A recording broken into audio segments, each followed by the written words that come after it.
there, welcome to Movie Review Mom. I'm the mom and I do the movie reviews.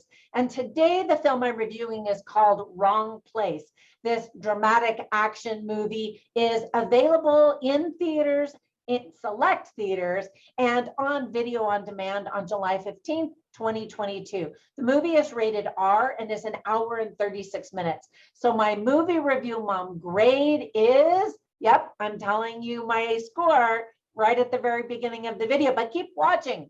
My grade is a C minus. So keep watching and I'm going to explain why. I'm going to give you an overview in a nutshell, and then I'll point out things I liked and didn't like, as well as tips for parents, themes worth talking about, interesting, funny lines if there are any, and even recommendations for other films.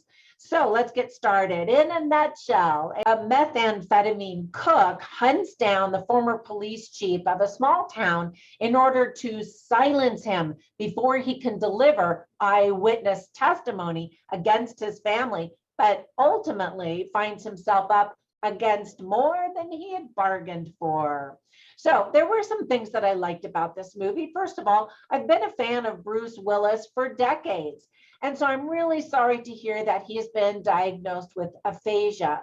And while his latest movies seem to be kind of a cash grab before he's no longer able to make movies anymore, they've all been pretty terrible. And unfortunately, this is kind of one of those that you can add to that list. Even still, I completely understand his desire to stay in the game as long as he can.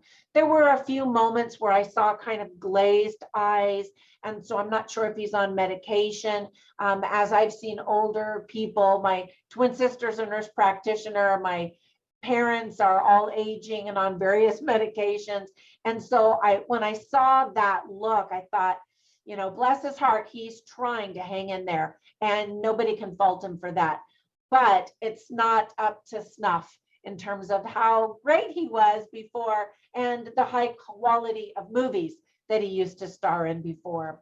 So the soundtrack is good, but it often overpowers what's happening on the screen. Sometimes there are even some funny musical choices that I think are supposed to bring levity to certain characters and certain scenes. So the director, Mike Burns, actually used to be a music supervisor. So I can see why the music is such a big part of this movie. Now, some of the things that I didn't like or thought could have been done better is a much longer list. So first of all, I hate it when people who are obviously dead turn up alive later on in the movie. You know what I mean? Or someone's like, they're shot dead. And then no, they're still up and running around. Now, maybe that's a spoiler. I'm not going to say who or what and when and any of that, but it happens in this movie and it just seems like lazy writing to me. There's a lot of Botox and plastic surgery going on. The villains just ultimately are really stupid. They're more annoying maybe than they are truly dangerous and threatening.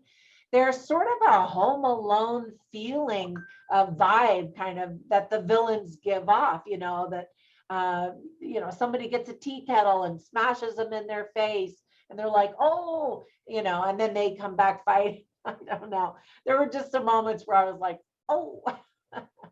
There's a woman who's been going through cancer treatments, but she has a full head of long, beautiful hair.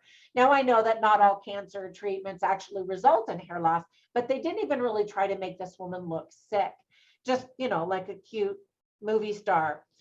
There are some bad acting moments. There's fake looking blood. There are some attempts at humor, but none of them really land, unfortunately.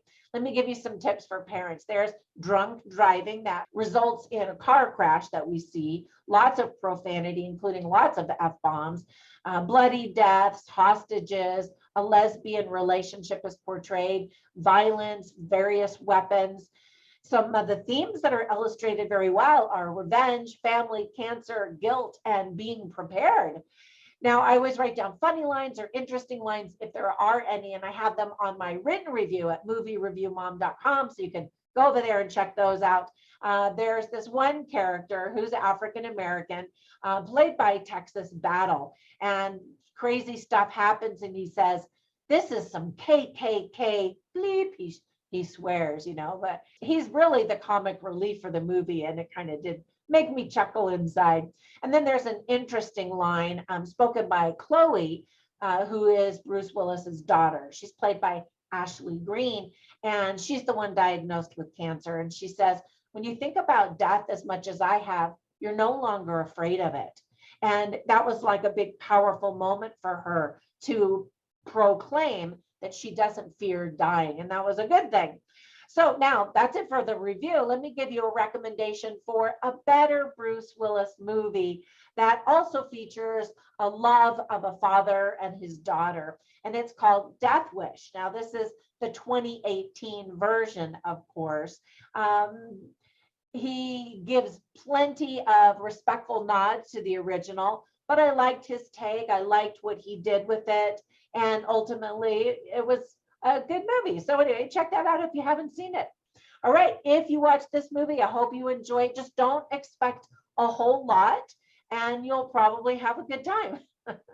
Have a wonderful time until I see you in the next video. And thank you so much for all of your support. I really appreciate it when you subscribe and do a thumbs up and comment down below and tell your friends and all of that kind of stuff. Thank you so much. All right, catch you in the next one. Bye for now.